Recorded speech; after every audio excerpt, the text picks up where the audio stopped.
Enfin, l'astronomie. C'est la science qui se consacre à l'étude des astres et plus généralement à l'ensemble des phénomènes qui se produisent autour de notre planète. L'astronomie est devenue aujourd'hui une science qui demande des moyens techniques complexes, des calculs ardus et qui participe à la conquête de l'espace. Mais à l'origine, elle était bien différente. Les premiers astronomes sont apparus en Mésopotamie il y a environ 5000 ans.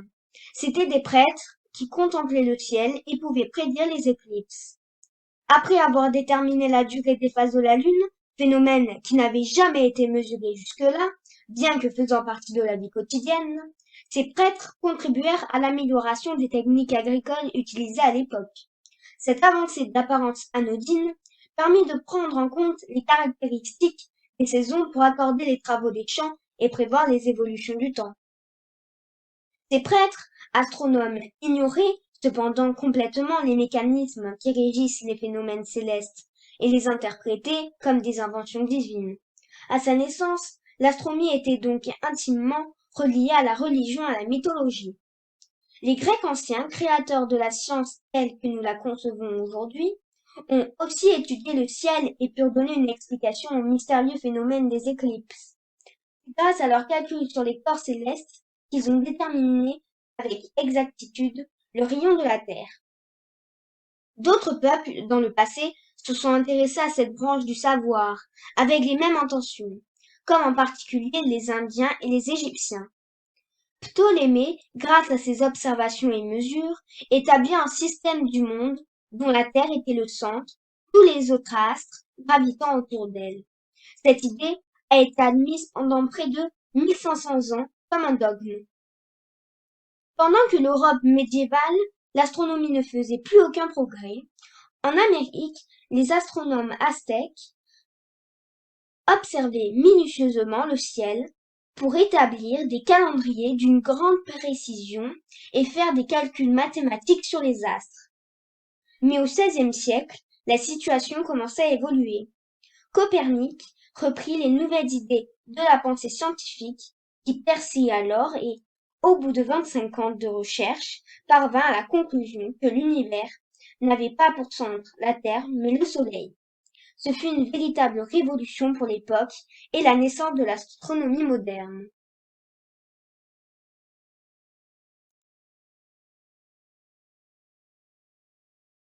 Grand 2, l'astronomie moderne. C'est à partir de Copernic que l'étude du ciel se fait à partir de critères scientifiques et à l'aide de nouveaux instruments. L'invention du télescope permit enfin de faire des observations vraiment scientifiques. Les grands noms de l'astronomie de cette époque, comme Tycho Brahe, Kepler, Galilée et Newton, contribuèrent de manière décisive à faire admettre la thèse de Copernic. La Terre n'était pas le centre de l'univers. Plus les instruments d'observation devenaient performants, et plus on découvrait de nouveaux corps célestes, comme les satellites de certaines planètes. Les orbites des comètes purent ainsi être calculées. Finalement, on parvint à déterminer avec exactitude les orbites des planètes qui forment le système solaire. On s'intéressa ensuite aux autres systèmes. C'est ainsi que l'astronomie a placé notre planète dans un univers qui grandit au fur et à mesure que l'on découvre des mondes de plus en plus lointains. Les astronomes étudièrent d'abord le système solaire. Ils passèrent en revue chacune des planètes, y compris la nôtre, ainsi que la Lune et la ceinture d'astéroïdes. Des vaisseaux spatiaux s'y posèrent au milieu du XXe siècle et rapportèrent des échantillons de leur sol, grâce à quoi les scientifiques eurent connaissance, au milieu du XXe siècle, de données qui, un siècle plus tôt, paraissaient totalement invérifiables. Mais notre système solaire n'est pas unique. Le Soleil n'est qu'une étoile de dimension moyenne placée en bordure de notre galaxie, et l'univers est formé de très nombreuses galaxies. L'astronomie étudie l'ensemble de ces corps célestes et tous les phénomènes qui se passent autour de notre petite planète, comme, par exemple, les comètes et les nébuleuses, les étoiles naines et les supernovas, ou bien les mystérieux trous noirs.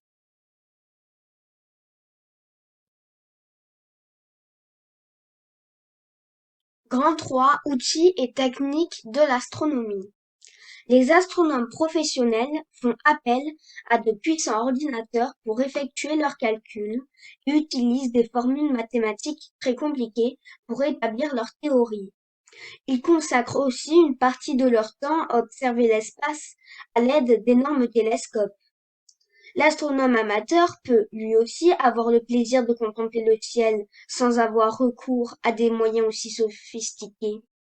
Des jumelles assez puissantes permettent de voir certains détails sur la Lune. Et avec de petits télescopes, il est possible d'observer les galaxies lointaines. Les télescopes sont des instruments d'optique destinés à l'observation de la lumière émise par les astres.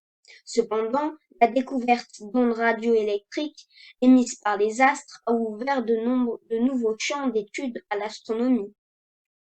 Ainsi, actuellement, dans les observatoires, les radiotélescopes captent les ondes radio émises à partir de points très éloignés de l'univers. Ces ondes mettent des millions d'années avant de nous parvenir. Cette branche de l'astronomie a reçu le nom de radioastronomie. Elle permet aux astronomes et aux scientifiques d'observer des astres plus éloignés que ceux que les télescopes optiques traditionnels peuvent atteindre. Dans le chapitre consacré aux instruments d'observation, nous parlerons aussi des grands astronomes qui, au fil des siècles, grâce à leurs observations et à leurs théories, nous permettent aujourd'hui d'avoir une idée complète de l'univers.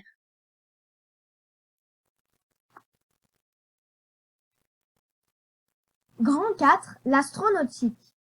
L'astronautique est un ensemble de sciences et de techniques en rapport avec tout ce qui concerne les voyages dans l'espace.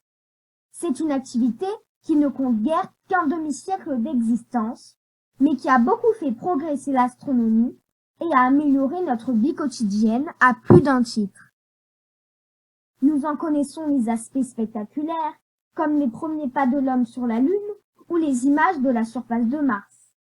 Mais il existe des domaines dont nous n'avons pas toujours conscience et qui facilitent notre vie quotidienne. Ils concernent essentiellement les télécommunications. La télévision couvre la planète grâce aux satellites artificiels qui tournent autour de la Terre. Les prévisions météorologiques sont plus précises et nous offrent des cartes où figurent les fronts nuageux et leurs déplacements grâce aux photos que nous font parvenir les satellites météorologiques. Le téléphone mobile et l'Internet nous permettent d'entrer en contact avec n'importe quel point du globe au moyen de satellites de télécommunication. Les premiers essais pour lancer des objets dans l'espace connurent des succès et des échecs. Mais toutes ces tentatives furent riches d'enseignements et permirent de franchir de nouvelles étapes. 20 années seulement séparent le lancement du premier satellite artificiel des pas de l'homme sur la Lune.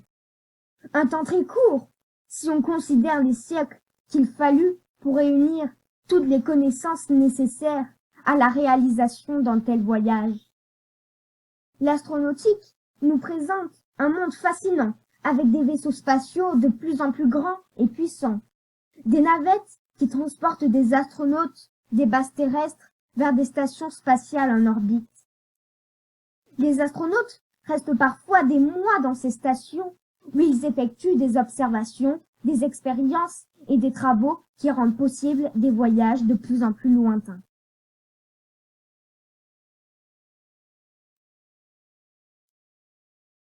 Grand 5, l'avenir de l'astronomie et de l'astronautique.